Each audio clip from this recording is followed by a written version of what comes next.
Hi, it's me again with Corel Roll Tips and Tricks, and somebody sent me a screenshot. I deleted it because it was kind of fuzzy. They're missing their scroll bars. The scroll bars are what you're going to use to go left and right and down and up. I don't know how you would have turned them off, but it's an easy fix. Go to just View right here under View. It's click on scroll bars, and then your scroll bars are back.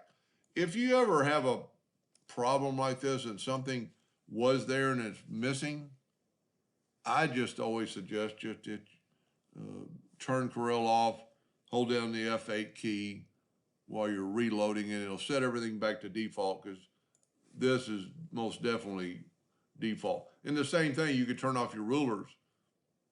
You know, if you weren't going to use rulers and they're in your way, you could turn off your guidelines. And I don't know why you would want to do that, but this is where you would turn on, like if you had a grid in document grid, to look at things like that. So under View, there's a lot of powerful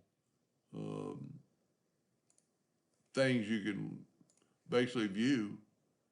I don't even know what some of these are. Rasterized complex effects. I might have to play around with that. But anyway, I hope that helped them a little bit. Thank you for watching.